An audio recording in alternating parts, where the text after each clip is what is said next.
You don't need a six-figure salary to build wealth. In fact, the first $50,000 I invested may have been the easiest money I'll ever make. Not because earning it was easy, but because once I reached that milestone, my money started working harder than I was. Here's the part that surprises most people. I wasn't earning $100,000. I wasn't making $80,000. I was making just $55,000 a year. After taxes, rent, groceries, insurance, and everyday bills, there wasn't much left. Most months, it felt impossible to believe I could build real wealth. Yet 5 years later, I had quietly built a $50,000 investment portfolio. So how does someone earning less than the average American household build a portfolio that many people don't reach until their late 30s or even 40s? Was it a lucky stock? A side hustle? Crypto? An inheritance? None of the above. The truth is much simpler and much more powerful. I didn't become wealthy by earning more. I became wealthier by avoiding one financial trap that quietly keeps millions of hardworking people stuck, no matter how much they make.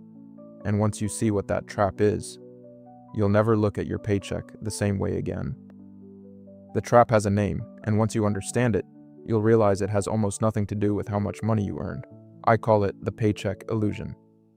It's the belief that the next raise will finally make you wealthy. Most people spend years chasing a bigger paycheck because they believe income is the problem. I believe that too. I kept telling myself, once I make $70,000, I'll start investing seriously. Then it became, maybe when I reach $80,000. Then, I'll wait until I hit six figures. But here's what I eventually realized. If you can't consistently build wealth on $55,000, there's a good chance you won't build it on $100,000 either. Why? Because a higher income doesn't automatically create wealth. It often creates higher expenses, a nicer apartment, a newer car, more subscriptions, more lifestyle upgrades. Before you know it, every raise has quietly disappeared. Not because you were irresponsible, because you were doing what almost everyone else does. And that's the illusion. We've been taught that earning more is the path to financial freedom. In reality, keeping more is what builds it.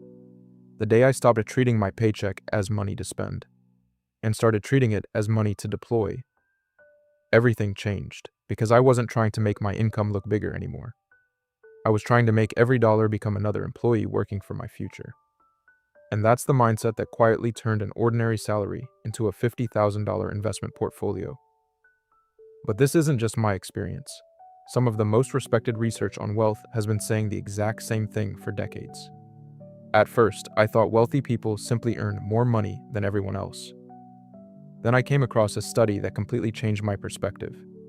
In The Millionaire Next Door, researchers Thomas Stanley and William Danko spent years studying real American millionaires. They expected to find luxury lifestyles. Instead, they found people driving used cars, living in modest homes, and quietly investing for decades. Then I read one sentence from Morgan Housel's The Psychology of Money that connected everything. Wealth is what you don't see. You can see the luxury car, you can see the designer clothes, but you can't see the investment account quietly growing every payday. That's when I realized I'd been measuring success the wrong way. I was focused on what money could buy today, while wealthy people were focused on what money could become tomorrow. But if the formula is really that simple, why do so many hardworking people still struggle to follow it? The answer isn't a lack of discipline, it's how our brains are wired.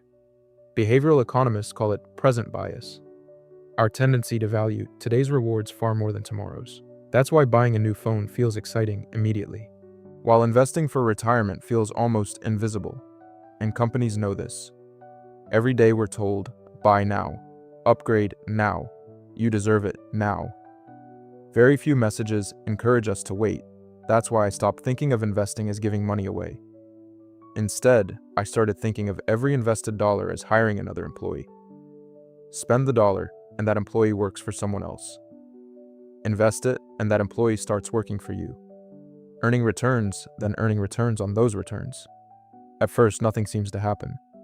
Then one day, your investments begin making money faster than you can save it. And that's exactly why my first $50,000 changed everything. Because the numbers behind it are even more surprising than the story. So, What did building that first $50,000 actually look like? It wasn't one big investment, it was hundreds of ordinary ones. I started investing about $700 every month. At first, it didn't feel impressive. In fact, it felt painfully slow. After the first year, I'd invested about $8,400. Nice, but nothing life-changing. But wait, this is where almost everyone quits. By year 3, something unexpected happened. My portfolio wasn't growing because I was investing more. It was growing because my earlier investments had started earning money on their own. For the first time, my money was contributing alongside me. Then came year 5. My portfolio crossed $50,000. Here's the part that changed my entire perspective. I didn't feel wealthy because of the number. I felt wealthy because I realized I no longer depended entirely on my next paycheck.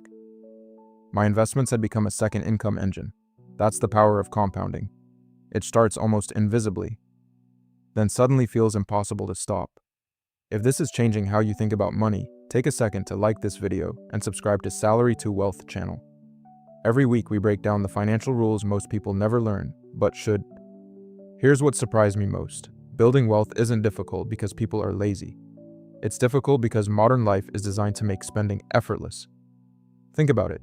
Your phone can approve a loan in minutes. You can buy almost anything with one click. Buy now, pay later has become normal. Every day, thousands of ads compete for one thing, your next paycheck. Almost nobody is advertising index funds, or delayed gratification, or financial independence.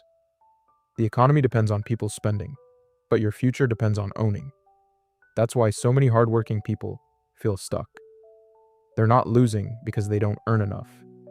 They're losing because they were taught to measure success by what they consume instead of what they accumulate. And once I understood that, I stopped trying to look wealthier. I started trying to become wealthier. So what's the lesson from all of this? It isn't that you need to stop enjoying life. It isn't that every dollar should be invested. The real lesson is this. Every paycheck gives you 2 choices. You can use it to upgrade your lifestyle, or you can use it to upgrade your future. I call this the ownership rule. Before I buy anything that's not essential, I ask myself one question. Will this dollar make me richer, or just look richer? That one question has saved me thousands of dollars and earned me far more through investing. Some purchases are absolutely worth making, but the best purchases are the ones that continue paying you long after you've forgotten you bought them. Because wealth isn't about depriving yourself today, it's about giving your future self more choices tomorrow. And that's exactly what happened when those small monthly investments quietly became a $50,000 portfolio. Let's go back to where we started. One person earning $55,000 quietly built a $50,000 investment portfolio. Another earning the exact same salary stayed stuck living paycheck to paycheck. The difference wasn't intelligence, it wasn't luck, and it definitely wasn't a higher income. It was a system. One paycheck at a time, one investment at a time, one decision to own instead of consume. Looking back, I didn't build that portfolio because I made extraordinary money. I built it because I gave ordinary money an extraordinary purpose. And that's the lesson I hope you take away from this video. Your salary determines how much money comes into your life. Your habits determine how much of it stays.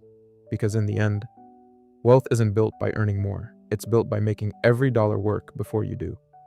If you enjoyed this video, subscribe to Salary to Wealth and I'll show you how ordinary people quietly build extraordinary wealth.